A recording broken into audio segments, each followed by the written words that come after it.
The BKA, the German Federal Police in Wiesbaden. For 6 years, the agency is run by a man integral to its inception, Paul Dickhoff.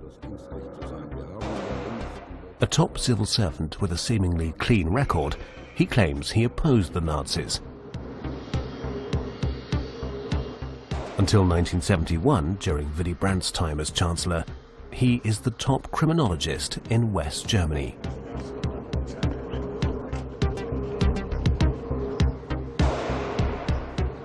Wer ihn kritisierte oder gar gefährlich werden konnte, dem hat er das nie vergessen. Er war sehr nachtragend und hat solche Leute auch vernichtet. Dickhoff doesn't only forge a career for himself in West Germany. In 1968, he becomes head of Interpol. It's now his job to fight crime on an international scale. Innenminister Genscher hat bei der Verabschiedung von Dickhoff gesagt, dass er ein Beispiel für die Polizei in ganz Deutschland sei. After Dickhoff's death in 1973, staff researching files to compile his obituary make an astonishing find. They turn up documents outing Dickhoff as a staunch Nazi. His lifelong lie finally comes to light. Dickhoff was not only a member of the SS and a Nazi spy.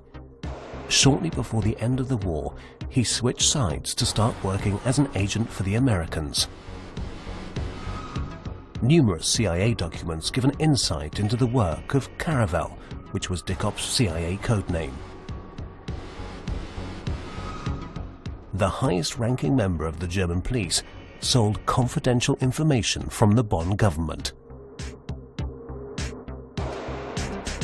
Chancellor Willy Brandt and his Ostpolitik was of particular interest to the Americans, and Dickhoff readily provided the information. As did many other Nazis during the Cold War.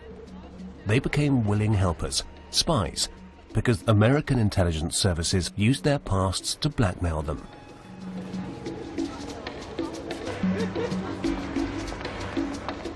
Die Amerikaner hat sehr selten gestört, dass irgendwelche Leute, die sie brauchten, eine Nähe zu irgendwelchen Massenmördern oder Extremisten oder Terroristen hatten.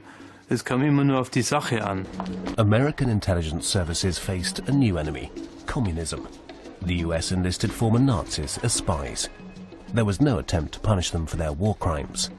As the Cold War grew hot, these Nazi collaborators became pawns of Western intelligence services for a variety of both psychological warfare type missions, covert operations, and this type of thing.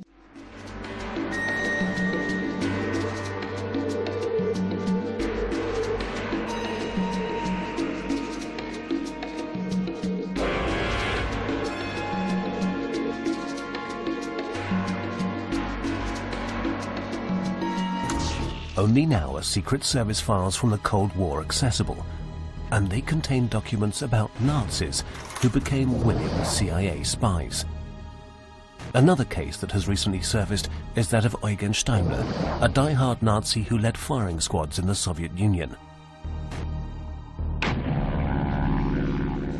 Steimler was thought to be among those killed when a Lufthansa plane crashed near Nuremberg on the 20th of April 1945. Eyewitnesses saw the burning plane in the sky, and the crash site is still visible in the Piesenkorfen forest today. At the time, locals collected up everything they found around the wreckage.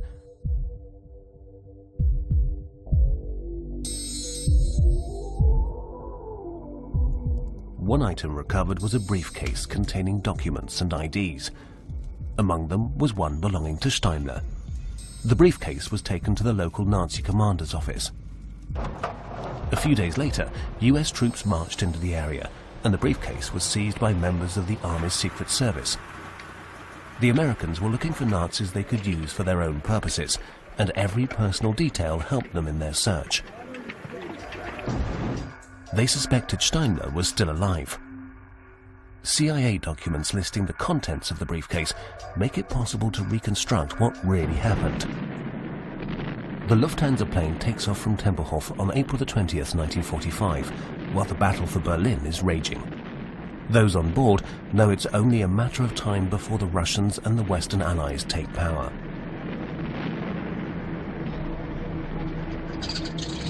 There are more than 20 passengers on the Condor, among them a number of men in leather overcoats.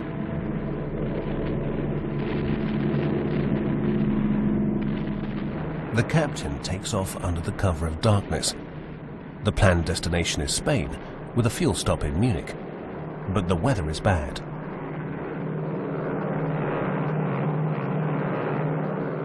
Ich kann mich noch gut erinnern, als mein Vater in der Früh beim Frühstück sagte, da ist der Flieger so nieder drüber geflogen und gerumpelt hat der.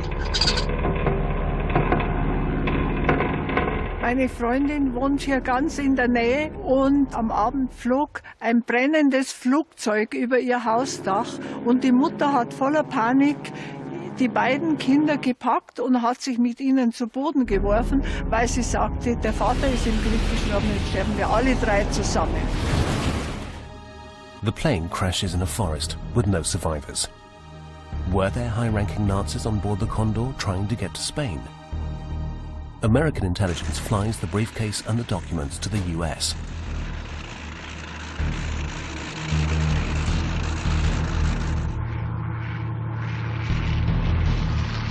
The agents in Washington know the end of the war will herald a new chapter in the confrontation of the superpowers. And in order to secure an advantage, they will recruit former top Nazis.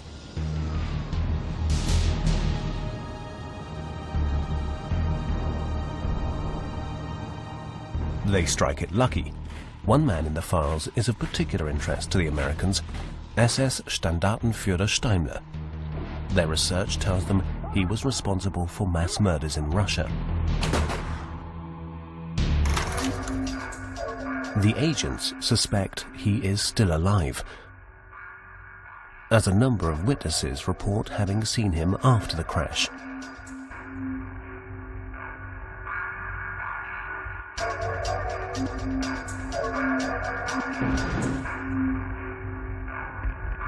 Locals near the crash site are questioned again. As a war criminal, Steimler is valuable to the Americans.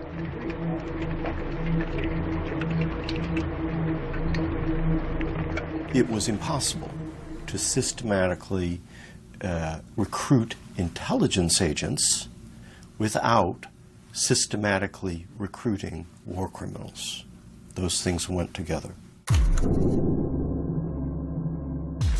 They launch a manhunt across Germany for Eugen Steimler, who fled to his home near the Black Forest.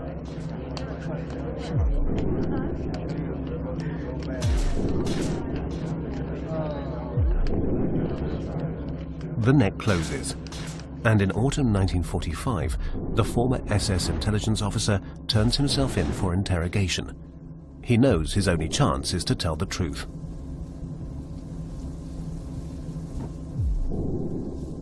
Ein Überläufer, der etwas zu verbergen hat, zum Beispiel Mordtaten, ist erpressbar und ist dadurch ein gefügiges Werkzeug in der Hand seiner neuen Chefs. Steimler collaborates. His testimony and the documents from the briefcase help the Americans to uncover an entire network of German spies in Spain. It consists of dozens of ex-Nazis who, following the collapse of the Third Reich, are already working on their next crazy idea, the Fourth Reich, which translates to worldwide fascism. The Americans observe them and recruit the Spanish players to work on their behalf.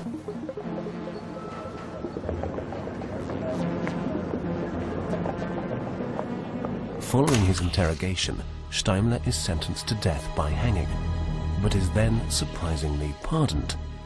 Did the Americans enlist him and influence the verdict? There is no proof, as important files are missing from the US interrogation center in Oberursel.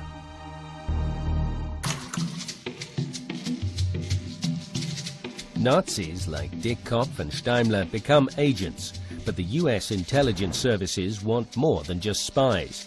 They want Nazi treasures.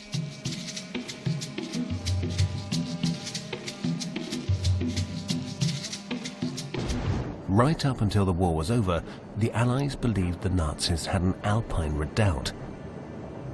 Even now, the myth of missing Nazi gold still lures treasure hunters to the area. But do these treasures really exist?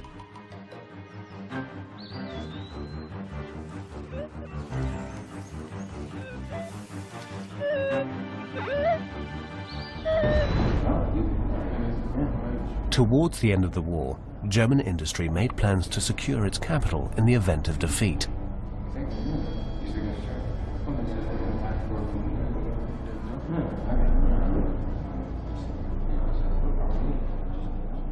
This was very dangerous to have such discussions. But nevertheless, the alternative of losing everything when Hitler was finally died, however that exactly happened, was even more dangerous. So they went ahead with this. And they started to draw up plans, some of which still exist, on how they would attempt to reconstitute Germany after Hitler left. These activities were no secret to the Allied intelligence services. They launched a large-scale international surveillance operation, codenamed Safe Haven.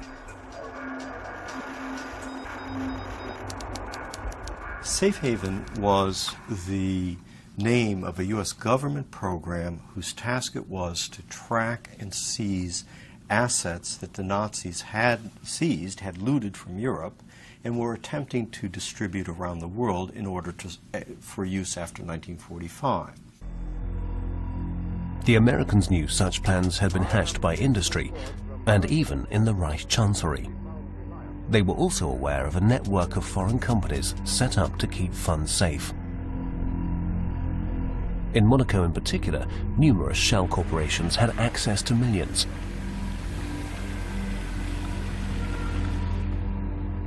One company was a broadcaster, on whose board sat the then unknown Kurt Georg Kiesinger.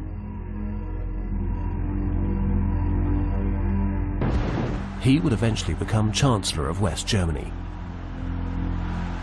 The fact that he worked for the foreign and propaganda ministries during the Third Reich didn't adversely affect his career.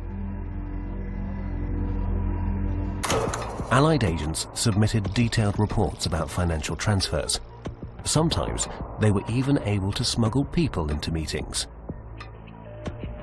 This espionage operation was led by Alan Dulles, then a US agent in Switzerland, who later rose to be head of the CIA. He knew how to use his knowledge of Nazis' financial doings to benefit his career in Washington.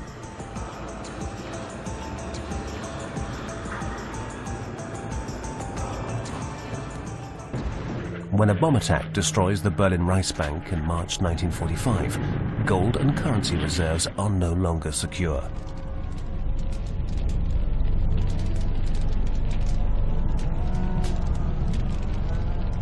It's time to put the plan into action. Quickly and thoroughly, everything is meticulously noted and checked as 360 tons of gold and 300 tons of silver and banknotes are loaded up and taken away. Documents relating to the Reichsbank gold remain undiscovered in the German central bank for more than 60 years, when Karl Bernd Esser finally finds them. Alles Gold dieser Reichsbank-Zweigstellen, das da war, wurde alles zentral nach Merkers verlagert oder in gewisse Depots in Bayern. Now the Americans see their chance. Thanks to Operation Safe Haven, they know exactly where the gold is stored. They arrive in the Soviet occupation zone, at the Merkers salt mine in the eastern state of Thuringia, before the Soviets themselves. They declare the Reichsbank gold to be Nazi loot and take it with them. They also seize other treasures they find there, including Italian gold reserves and gold from the National Bank for Bohemia and Moravia.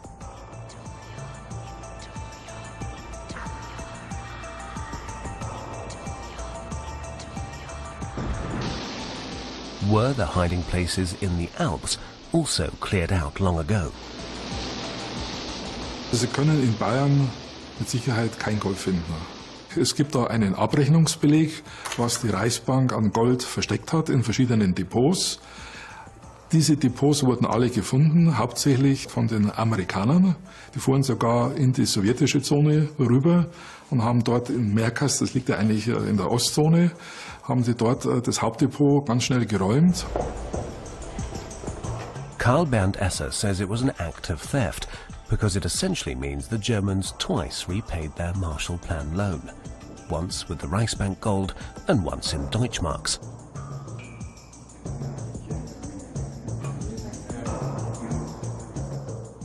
Also der Marshallplan ist eigentlich eine gelungene Erfindung von den Amerikanern, wie man Freunde reinlegen kann, ohne dass man es merkt.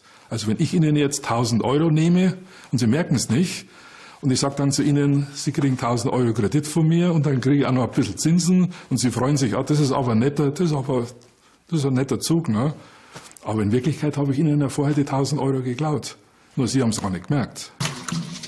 The US intelligence services don't only use their knowledge and their treasures in Germany, but also recruit Italian fascists during the Cold War. The idea is that they will fight communism on America's behalf.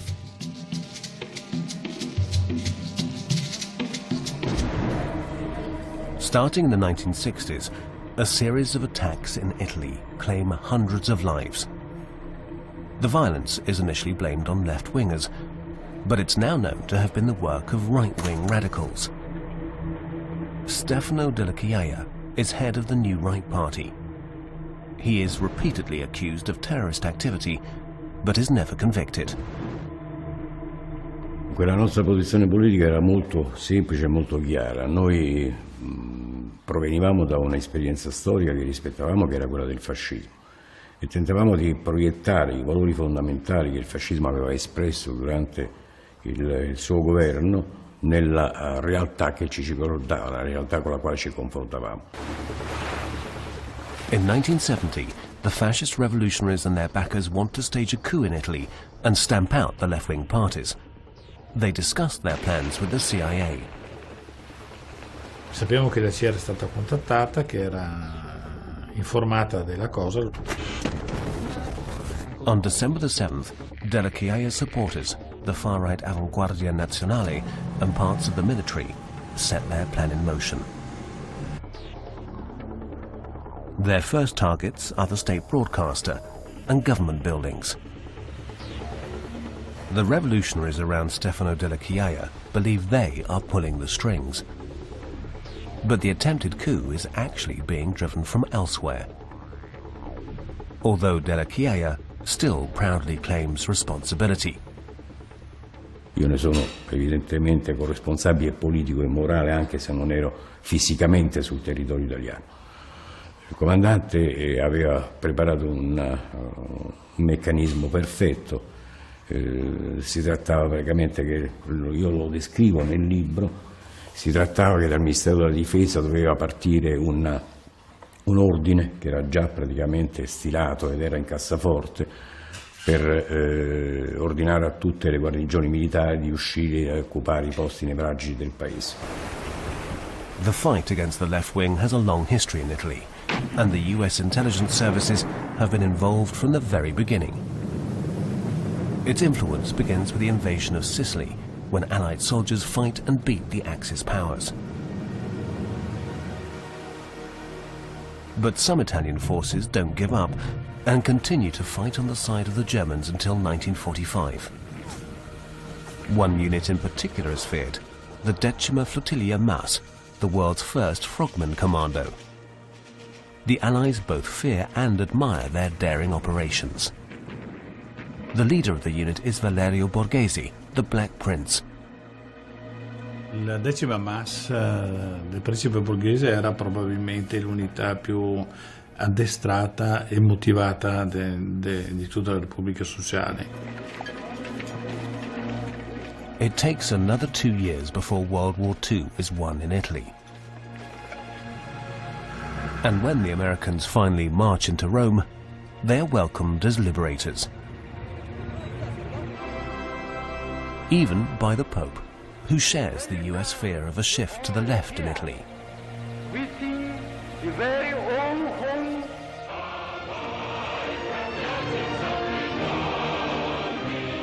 Because the communists are gaining in popularity.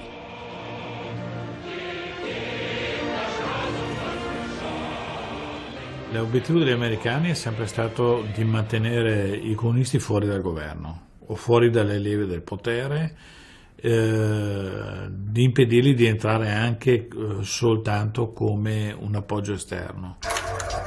CIA agent James Jesus Angleton starts preparing a coup in the event that the communists win the Italian elections. Angleton aveva un buon rapporto, oltre che avere un ottimo rapporto, relazioni in Italia, sapeva l'italiano per esempio, anche con il Vaticano che all'epoca, ricordo, e forse anche adesso aveva il servizio segreto più efficiente del mondo. Angleton con Borghese diventa quindi anche molto amico e Borghese esce dal movimento sociale e crea il Fronte Nazionale come un coordinamento di varie forze di destra, sempre in funzione di evitare una deriva a sinistra dell'Italia che man mano nel tempo aumenta. The communists are the arch enemies of Borghese, who almost killed him at the end of the war. To act against the communists, the CIA enlists Borghese.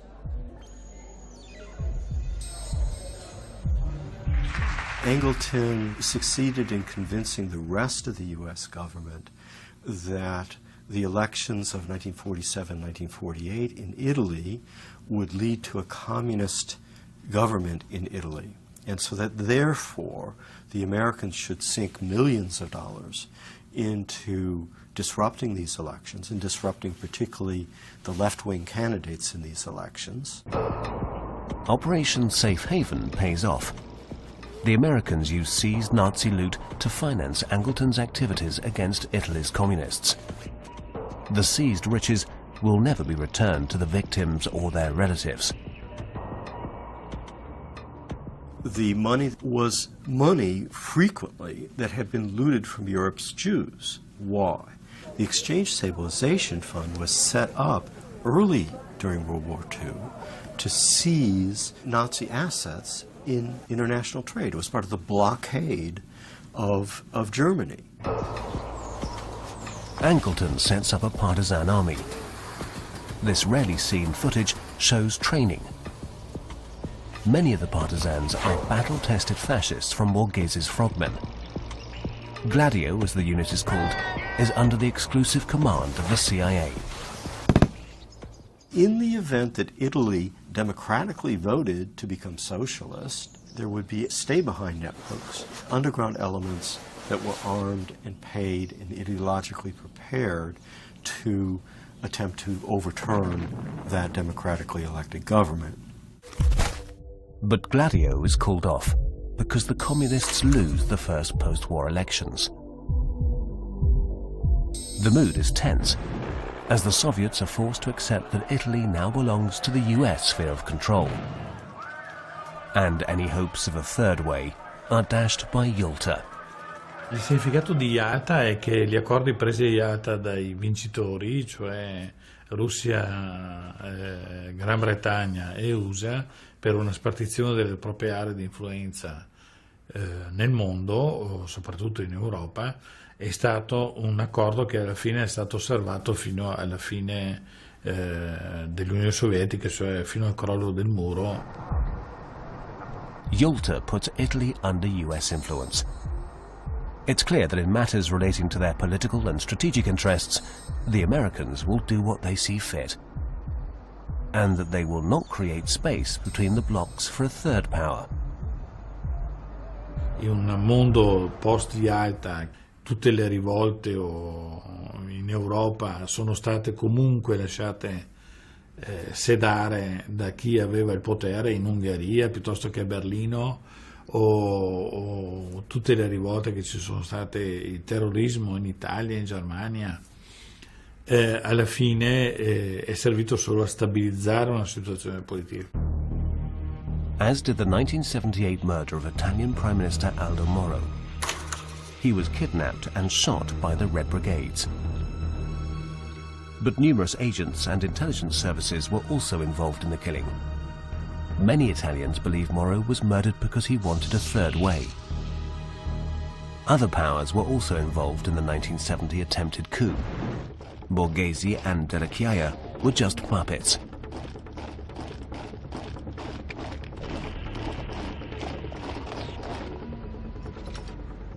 Quello che sappiamo di una telefonata fatta a Borghese intorno tra l'1 e le 2 di notte che bloccava il golpe. E questa telefonata è di un uomo politico, questo si sa, secondo il lettera testamento di Borghese, si è trattato di Bernabei che parlava a nome di Andreotti, e Andreotti in quella situazione era garante degli americani. The ones really pulling the strings are high-ranking Italians.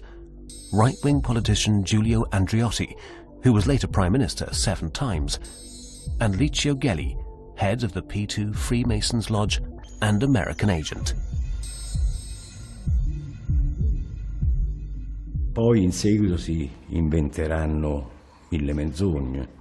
Si parlerà di Gelli, che praticamente aveva dato il contrordine al golpe, si parlerà di Andreotti alle spalle di questo, tacendo 2 cose importanti. Una, che Vitalone, pubblico ministero del processo del golpe Borghese, amico di Andreotti, uomo di Andreotti, aveva chiesto perlomeno per me, per altri, 28 anni di galera. Quindi da un amico come questo evidentemente bisogna guardarsi. During the attempted coup, the US military flexed its muscles. Shortly beforehand, the 6th US Fleet was allegedly put on a state of alert. Hoping to impress the CIA, Gelli and Andreotti presented themselves to the Americans as influential figures capable of both mobilizing and calling off military coups.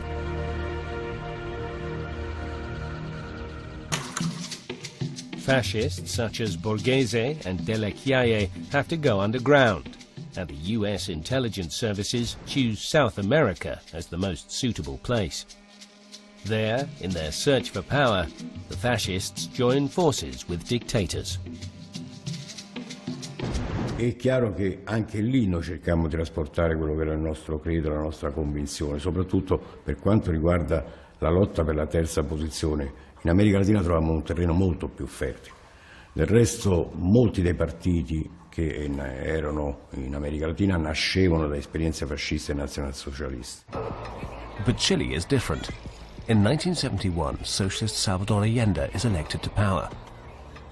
His Marxist politics make him enemies and many enthusiastic followers. This was perceived by the United States as a tremendous threat, because if peaceful revolution were to take hold, that would greatly weaken the United States' ideological hold on South America. Under the instructions of US Secretary of State Henry Kissinger, the CIA becomes active in Chile. The staunch anti-communist is not content to bank on Allende losing the next elections. In September 1973, General Pinochet, supported by Italian fascists, stages a military coup. The Americans lead them to it. The two sides, like Pinochet, want to wipe out communism.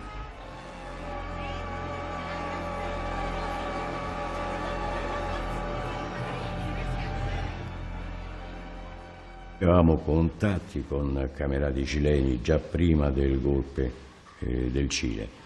Nel 1974 col comandante Borghese mi recai a Santiago del Cile e ci incontrammo con il presidente Pinochet, e lì iniziò evidentemente un rapporto molto più diretto e più stretto, per cui quando noi arrivammo praticamente in Cile fummo accolti dall'allora presidente Pinochet. In 1975, the fascists gather in Madrid to attend the funeral of a mutual and like-minded friend, Spanish dictator Francisco Franco. It's here that the cooperation between Italian fascists and the Chilean intelligence service, DINA, is sealed. The ringleader is none other than Stefano Della Chiaia. But again, his involvement in the ensuing crimes is never proven. The first meeting of collaborators, but it's not the last. Pinochet himself meets with these terrorists who have just pulled off this assassination. And Manuel Contreras is there, and everybody is having a kind of right-wing love fest. They then, Stefano de la Chiaie, are given permission, apparently at that meeting, that they can set up headquarters in Chile. So the Italians then began to collaborate with Dina. There follows a series of murders. Among the targets is Allende's former foreign minister Orlando Letelier in Washington. But terrorism on home turf is too much for the US, which reins Pinochet in.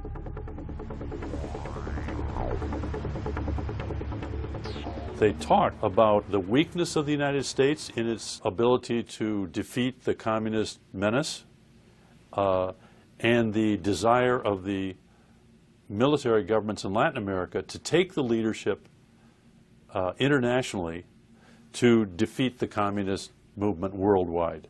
The scope of this is mind-blowing.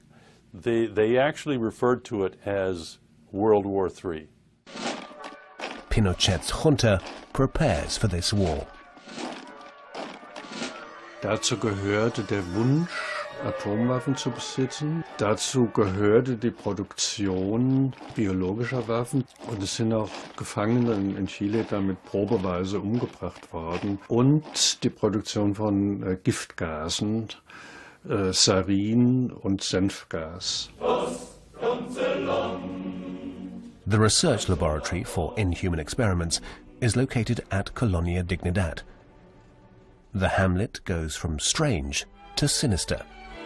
Nach dem Militärputsch 1973 wurde die Colonia Dignidad zum Folterlager, zum Ausbildungslager des Geheimdienstes DINA mit einer Folterschule, zum Waffenschmuggelzentrum, zum Zentrum alternativer Waffenproduktion und zu einem Kommunikationszentrum des Geheimdienstes DINA zum Ausland.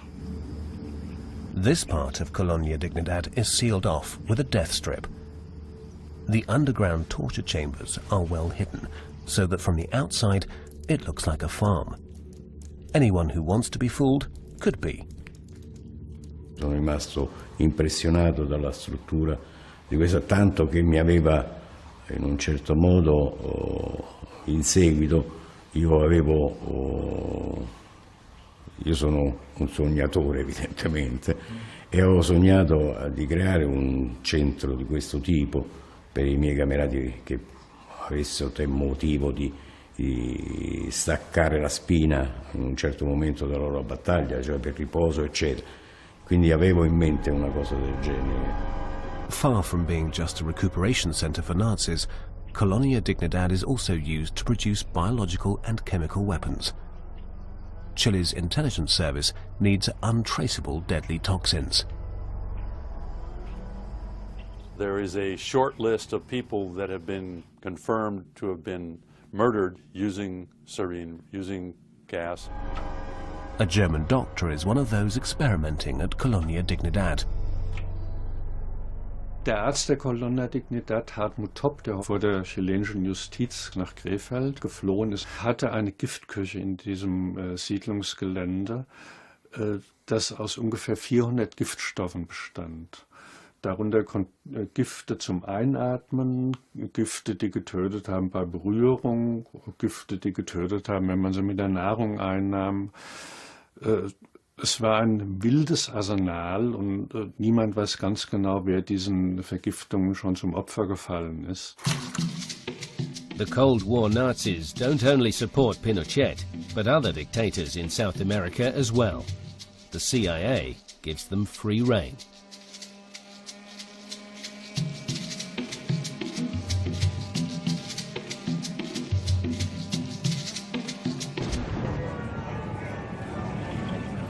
In 1980, the military stages a coup in Bolivia.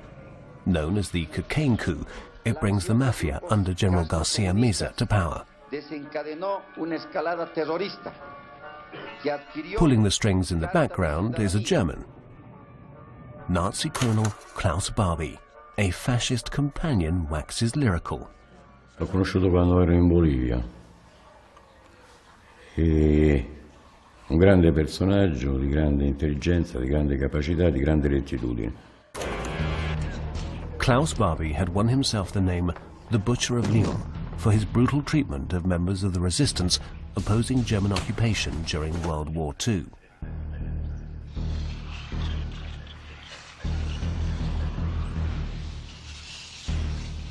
After the war, Barbie was hired by the American intelligence services.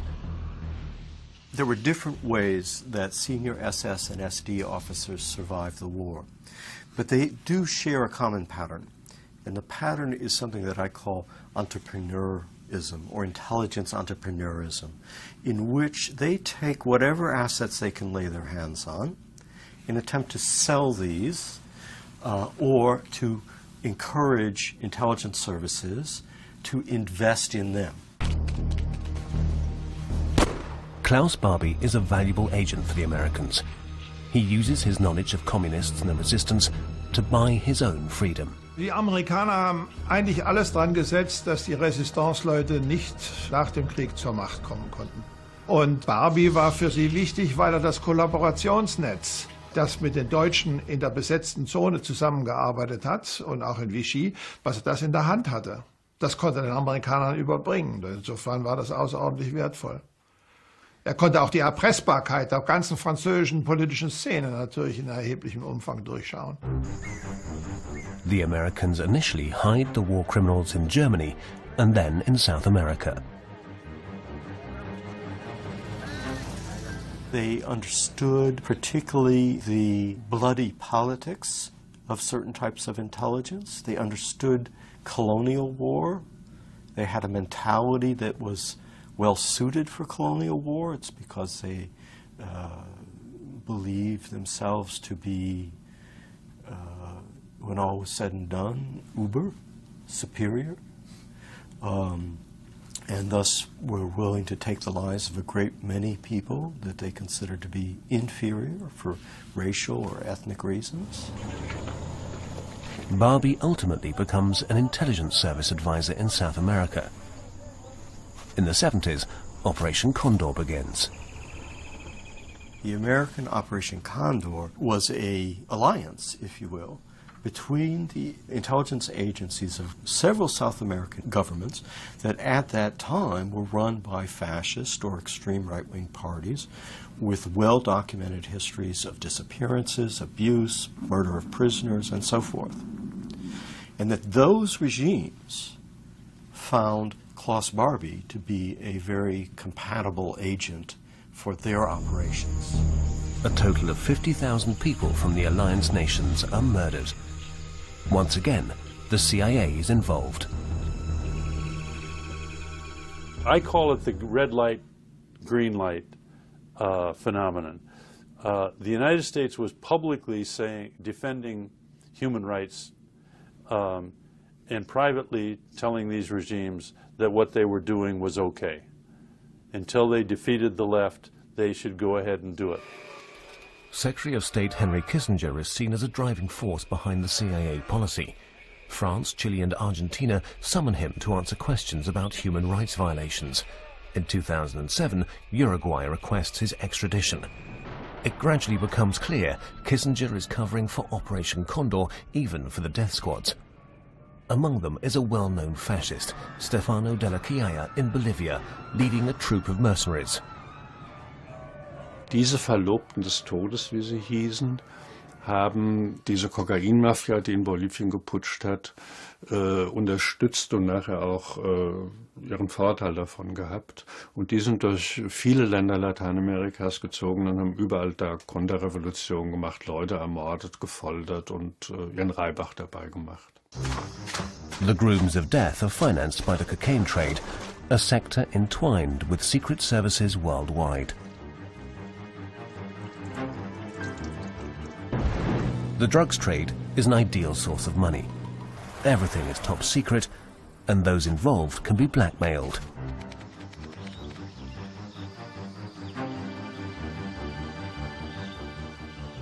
Der Krieg gegen die Drogen ist im Grunde genommen eine Täuschungsoperation gegenüber der Öffentlichkeit. Der eigentliche Drogenhandel, der erfolgreich ist, privilegiert. Das ist natürlich die Leute, die privilegiert werden von einem Geheimdienst, zu sagen, das sind unsere Männer, denen darf nicht das Handwerk gelegt werden, dass die im Grunde genommen völlig ohne jede Gefahr Salatköpfe bauen können und die für einen irrsinnigen Preis letztlich in Amerika, in Europa, wo auch immer verkaufen können. Also eine unglaubliche Gewinnspanne. Und entlang dieser Gewinnspanne wird abgeschöpft das, was für die Geheimdienste notwendig ist und womit alle möglichen Operationen bezahlt werden. Klaus Barbie perfected the cocaine trade in Bolivia, among other things. Barbie hat dort die Unterdrückung systematisiert. Also einfach das System der Schläge, der Brutalität abgeschafft und die systematische Folter eingeführt und das organisierte Gefängniswesen eingeführt. Das ist ihm am Schluss zum Verhängnis geworden, denn dadurch wurde man auf ihn aufmerksam, dann wurde er ausgeliefert. In Lyon in May 1987, 4 years after his extradition, Klaus Barbie was sentenced to lifelong imprisonment. He died in prison in 1991.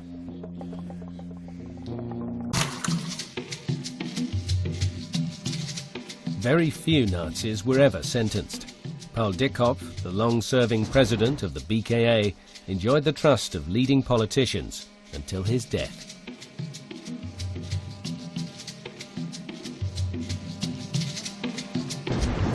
Although a former SS man and Nazi spy, Dickhoff was hired by the Americans even before the end of the war. Er hat natürlich irgendwann gesehen, dass es in Deutschland zu Ende geht. Und er hat dann sein Fähnchen in den Wind gehängt und hat ihm gesagt, ab sofort mit den anderen. His friend François Genoux, another Nazi agent, helps him.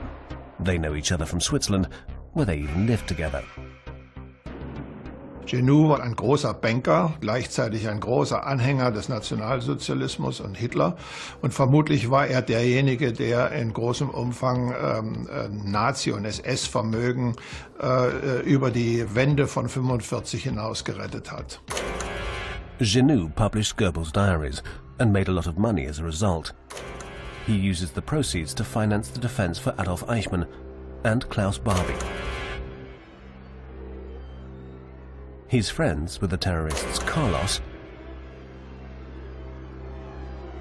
and Wadi Haddad, who was also a KGB agent and is responsible for numerous brutal attacks.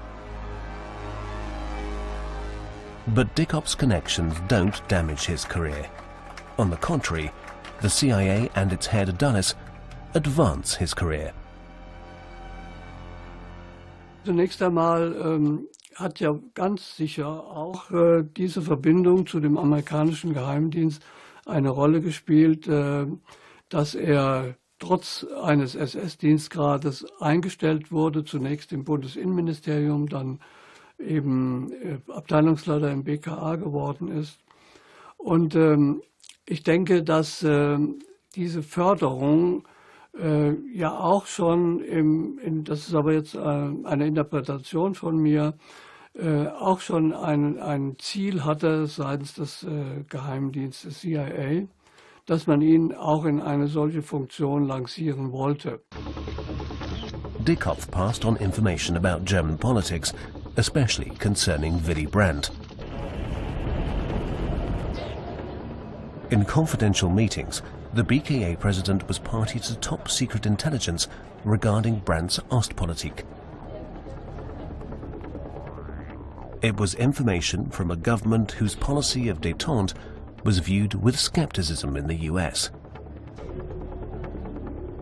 How much did Paul Dickhoff really know?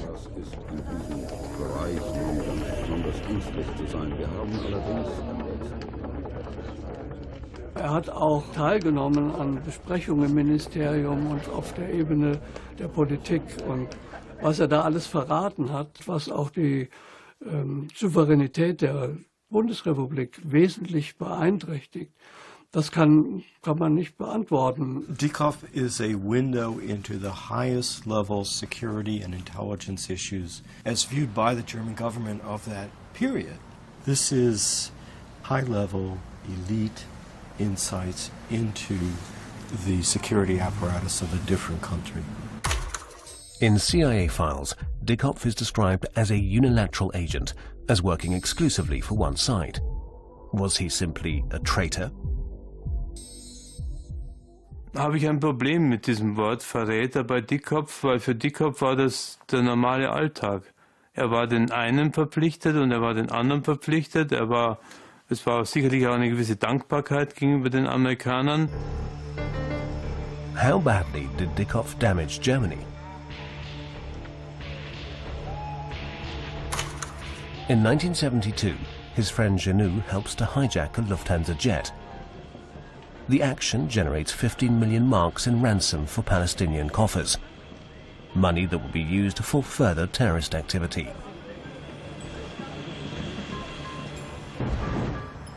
In 1972, Genoux also finances the Munich massacre of the Israeli Olympic team. The sporting event, which is supposed to be Germany's big prestigious moment, becomes one of the country's biggest ever catastrophes.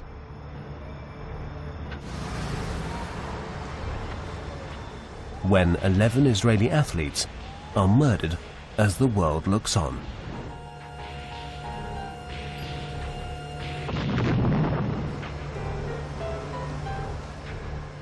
Genoux wiederum hängt ganz eng mit den Nahost-Terrorkreisen zusammen, die wiederum aber mit dem Mossad zusammenarbeiten. Also das ist eine ganz, ganz merkwürdige Struktur.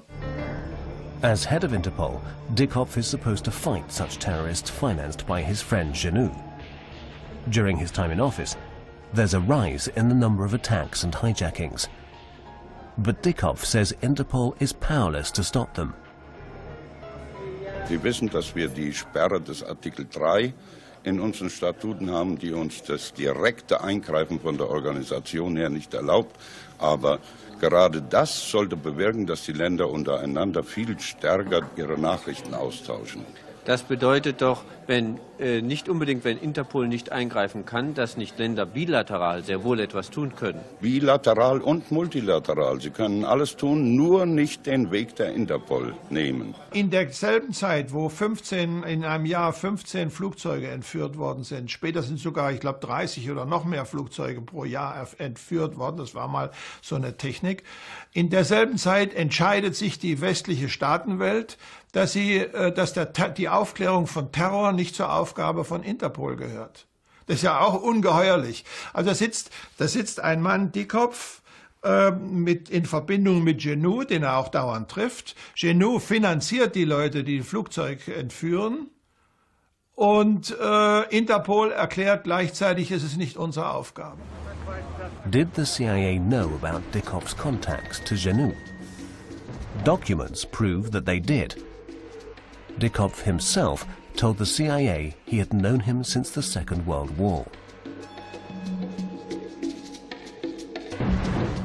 But the open files in Washington don't seem to contain all the information the CIA gleaned from Dickoff and other Nazis. The CIA had a conscious, deliberate campaign that was based in their general counsel's office to obstruct the release of these records to the maximum extent possible. And most particularly to obstruct the release of records that dealt with relationships between informants and agents and the CIA, which was the exact point of this, okay? Christopher Simpson was a member of the commission that negotiated with the CIA over the release of the Nazi files. His experiences are sobering. And one of the most important categories that fits into that description is what's called foreign government information.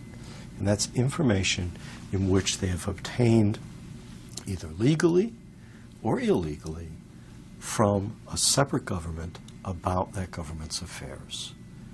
This is why you'll see this in the Skorzeny file, you'll see it in the Dickoff file, you'll see it in the Klaus-Barbie file, that to this day,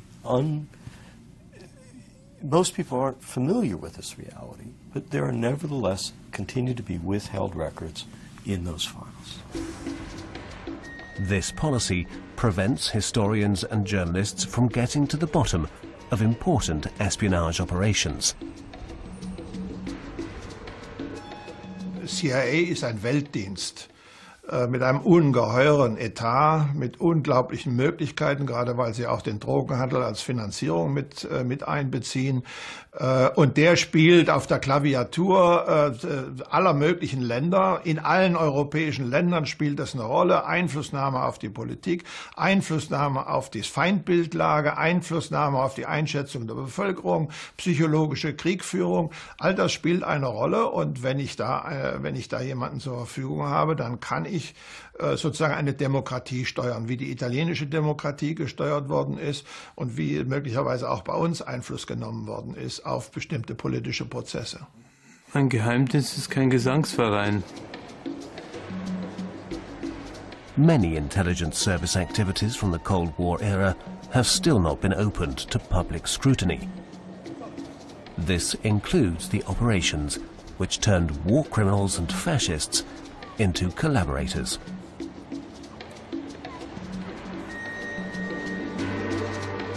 If you enjoyed this documentary, head to SBS On Demand anytime for over 250 documentaries to keep you informed.